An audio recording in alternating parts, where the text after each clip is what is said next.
So I'm Belinda and I'm directing this year's Christmas show.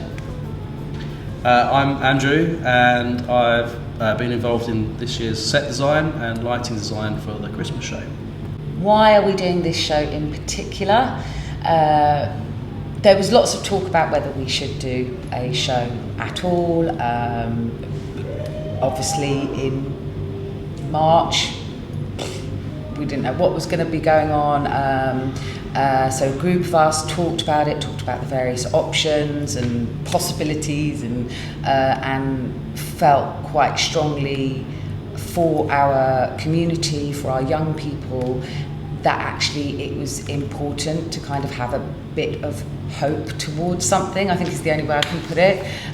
So it's like, yes, let's plan for a Christmas show as we would normally plan for a Christmas show. It might not happen, it might happen in parts. Obviously meant lots of logistical thinking and other options. So alongside that, we decided to use a script that we already had called Grim Nights and EverAfter Days, knowing that we wanted to kind of mix it up a little bit, update it, make it a bit more relevant now. Hence we are now rehearsing for EverAfter, a mixed up fairy tale. So I've been with Chickenshed for a number of years and started operating the lighting and then progressed into sort of lighting design, which is my main passion and I love it. And so I've worked with designers in our space for quite a long time. So when it came to sort of thinking about if we're going to do a show this year and how we could do a show, it felt really exciting to be able to be involved in discussions around the set, having worked with designers in the past and the best way to use our space. And I think one of the reasons we chose the story we did was because we felt that out of all the past shows that we looked at and scripts we looked at that we've done before, this one is something that we could create set in a set way with a lot of things that we have in the building already. Not knowing if the show was going to go ahead or where we would be financially, it felt really right to try and do a show that we could put on with limited resources and using things that we can find backstage and in our stores and things. In developing the set, we knew that we wanted the children who get lost in the forest to go on a journey and get lost deeper in the forest.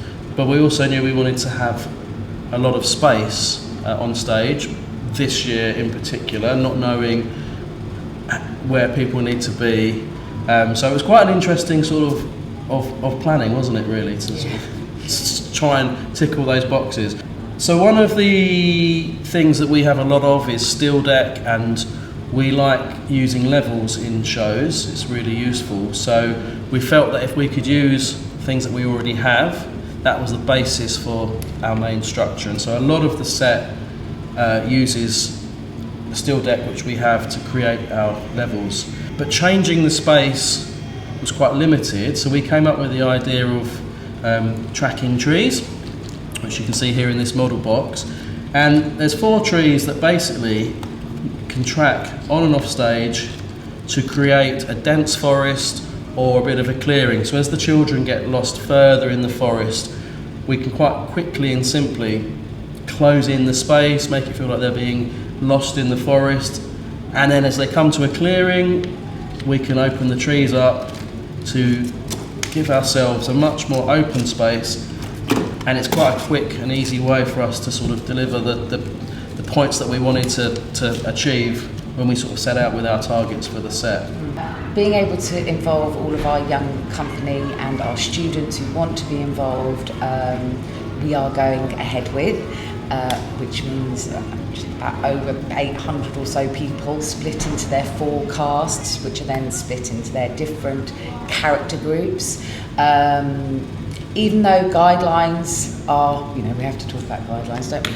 Even when there aren't that many, we still feel kind of a duty of care to kind of keep some things in place, which has meant maybe more rehearsals, using more spaces to rehearse in with our cast who are, age 7 to 37, 47, and trying to keep all of that happening. We tell them the basics of the story, which then with our fantastic creative teams, who are a mixture of staff and kickstarts and some of our young company who are training here, they evolve their characters and their part of the story as they're rehearsing and as they're learning material. So it's never just going in and going, this is the routine and this is what you're going to sing and this is what you're going to do at this point. There's so much creativity for all of our cast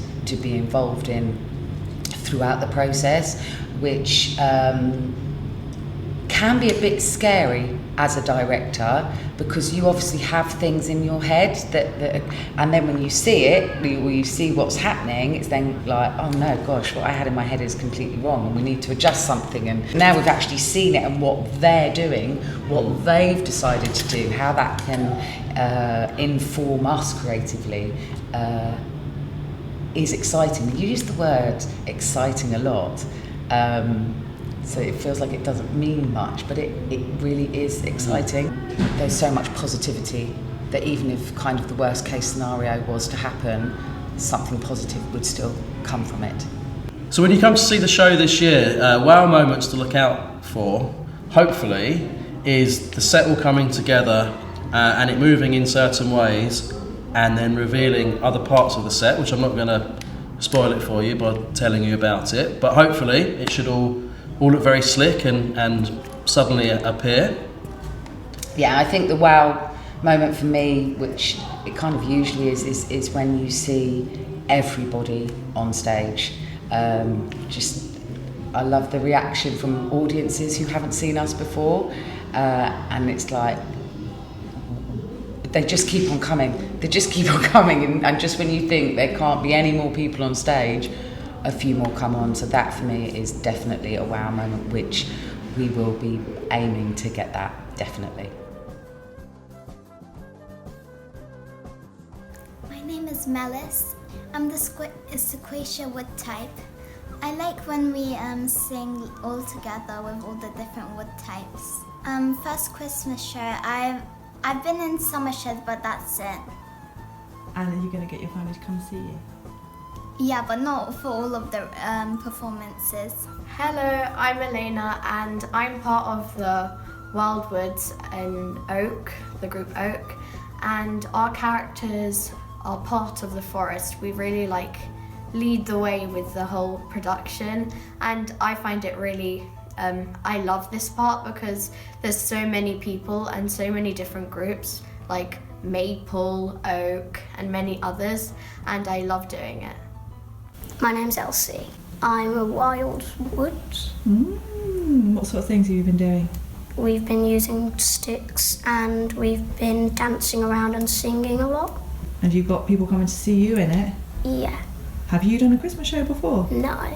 This is your first Christmas show? Yeah. I think they're going to be really excited and happy.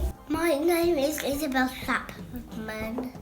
I tell when Hansel and Gretel gets eaten by a witch. Is it scary?